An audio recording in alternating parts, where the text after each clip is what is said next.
Hey there, welcome to another Path of Exile guide. Yes, it's that magical time again when everyone scrambles to find their perfect league starter only to decide 5 minutes before the league starts. Except for you, you're watching this so you'll know exactly what build you'll start Ultimatum League with. If you're a new player, then look, this choice is quite important as it usually makes a difference between enjoying the game or giving up in frustration. If you're already somewhat experienced, then you likely understand a good first build can easily kickstart your league progress and help you snowball to endgame much quicker. Before going through the builds themselves, I just say a few words about what actually is and makes a good league starter build. So, a league starter is a build whose purpose is to get you as fast as possible to the point where you can farm tier 7 or 8 maps. That is a sweet spot where you start generating a good amount of currency and get decent drops which should allow you to buy or craft proper gear. A good starter should then be able to transition from that point to become an endgame build by acquiring better and more expensive items. It makes no difference if those upgrades are uniques or better rare items, every build will go through the exact same process. Since starting a new league means you have absolutely nothing in your stash, a good starter build should be able to reach that Atlas mid tier with self-found gear and cheap items. It shouldn't rely on expensive or hard to get unique items, but instead on those which are always in abundance or obtainable using divination cards which can be easily farmed. And just to clarify, while all builds will have some endgame best in slot gear that is more expensive, at that point we're no longer talking about a starter build.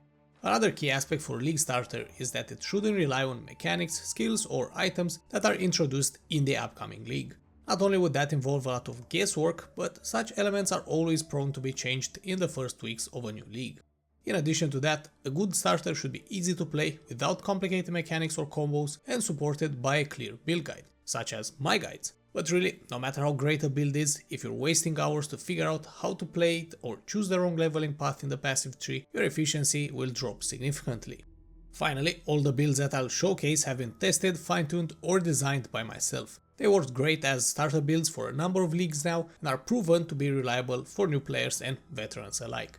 If anything is unclear or you have any questions about these builds, you can find me streaming on Twitch at twitch.tv/navandis, link to the schedule in the pinned comment and video description. I'm generally live 4 or 5 times a week and I'm always happy to help new players better understand this game. First up is the recently buffed beast known as Ice Crash Berserker. With extremely satisfying giant ice hits that cover almost half the screen, Ice Crash is not your average melee skill by any means. In fact, it has better coverage and area of effect than many spells. You can take advantage of this and choose when to fight up close and when to slam from afar, depending on the specifics of each combat scenario. The vast majority of your damage comes from the ascendancy and regular passives rather than items, which is ideal for the first weeks of a new league, as you'll have to squeeze out as much as possible from little currency. The ascendancy also boosts your overall speed, both movement and attack, making the build an incredibly efficient Atlas farmer without needing any special items. Even so, gearing is really straightforward and there isn't much competition for the items you'll need in this build. Because of this, you should be able to get a few best in slot gear pieces earlier than usual and then start snowballing, or rather iceballing. If this sounds like what you're looking for, then check out the full guide by following the link in the pinned comment and video description. My second suggestion for a league starter is the skeleton mage necromancer, which summons an army of ranged skeletons along with a few other minions who are there to support them, most notably zombies and specters. What makes this build an amazing league starter is first and foremost its complete gear independence. Almost none of your minions' damage comes from equipment, no strength stacking, no expensive mandatory uniques which are crucial for the build's performance. As long as your resistances are kept, you're good to go and your skeletons will obliterate everything in their path. Even the best in slot endgame gear costs less than what most builds need to clear white maps.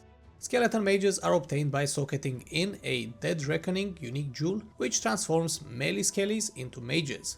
While it is a very common and cheap jewel, you might not get it from literally day one of the new league. That's absolutely no problem however, as in early game and up to mid-tier maps, normal skeletons are just as strong as mages. You'll also find the melee skeleton gem setup in the Path of Building guide for the build.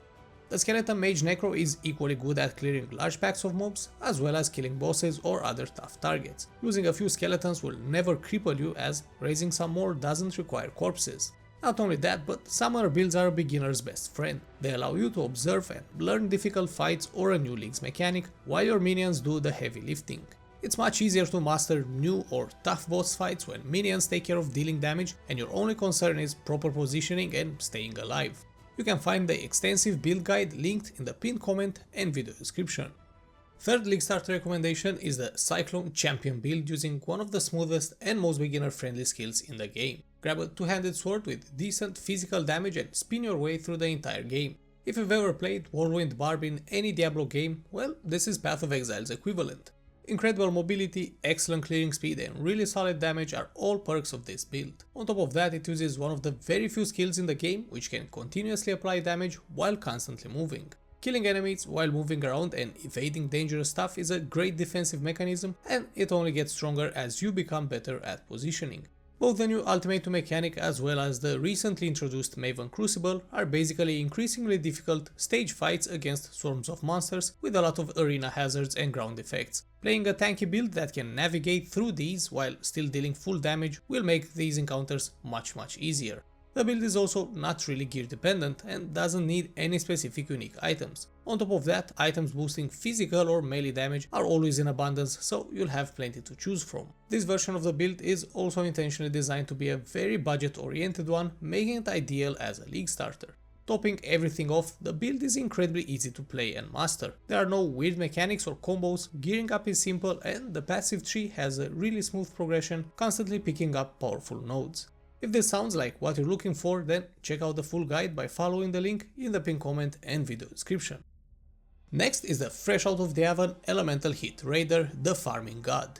Amazing speed and mobility, massive damage, zero downtime and a brain dead 2 or 3 button setup, everything comes together to create the ultimate mapping beast. Now, both skills are somewhat notorious for not being the best league starters out there, however Elemental Hit is a bit of an exception. This is because it comes with a massive amount of flat damage on the gem itself, comparable to top tier spells. In turn, this means Elemental Hit is not really dependent on gear in general or your weapon in particular, as are most other bow abilities. Leveling up the gem itself as you progress through story mode will be enough to carry you up to the Atlas and the first few map tiers. Moreover, after completing the first and second labyrinths and getting your first 2 ascendancy passives, your movement speed and damage will literally double. That will immediately accelerate your progress exactly when things start slowing down a bit in the second part of the campaign. However, a really huge advantage this build has becomes apparent once you go just one step beyond the league starter phase. As soon as you can get one of the key best in slot items, such as Zov's Blood Amulet or Asenath's Chant Helmet, you will snowball insanely fast. From that point onward, you'll be able to push much tougher content, generate more currency and rapidly move on to the endgame. My fifth suggestion for a league starter is, surprise surprise, the absolute classic Arc Witch, one of the most beginner friendly builds out there. In fact, Arc builds have been pretty much synonym with the concept of a league starter, and this one is definitely not an exception. It's well established that Arc is one of the best clearing spells in the game, depending very little on gear or even the player's own skill.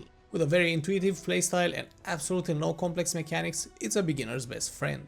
Fast paced and amazing at killing large packs of mobs, you'll cruise through story mode and knock the first few Atlas tiers with ease. When leveling the Arc Witch, you can pick up any staff, scepter or wand that has some spell damage and cast speed, and it will work just great. The reworked Elementalist Ascendancy was a welcome buff in the previous league, bringing amazing quality of life improvements, as well as having the flexibility of going with more defensive or pure DPS setups. For example, the Legion of the Primordial passive was buffed so golems are resummoned 4 seconds after being killed.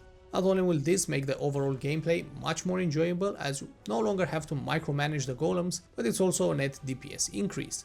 In Ultimatum, the build stays exactly the same as none of the changes affected either Arc or the Elementalist. Don't forget, the full guide is linked in the pinned comment and video description.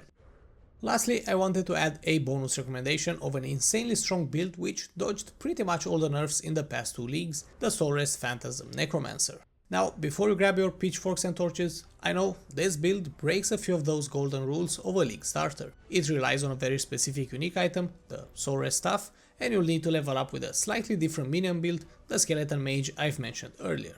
However, we do have the experience of the Ritual League, where a very large number of people started with this build and didn't really have any issues at all. The stuff dropped in price very quickly, and after the first 4 days or so, it ended up costing around 5 chaos.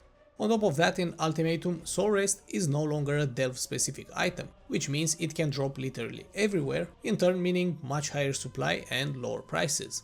Once you put the basic components together, the build becomes an insanely efficient farmer and a great boss killer, while at the same time costing as much as a single piece of gear for builds like Carrion Golems. Of course, the build is not meant to be used just as a league starter, but can be taken to endgame where it will crush pretty much all existing content. It can easily break the 10 million DPS mark with a combination of mid-tier and best-in-slot items, and can be pushed to over 20 million with awakened gems and well-rolled jewels. You can find the extensive build guide for the Phantasm Necromancer linked in the pinned comment and video description. Learn anything new, Exile? If you did, then you'll probably be happy to hear there are more videos coming up in the near future with more exciting builds to try. Make sure not to miss them by subscribing to the channel so you get notified when that happens. And while you're at it, why not like this video as well, or drop a comment down below to let me know your thoughts. Thank you all for watching and see you next time.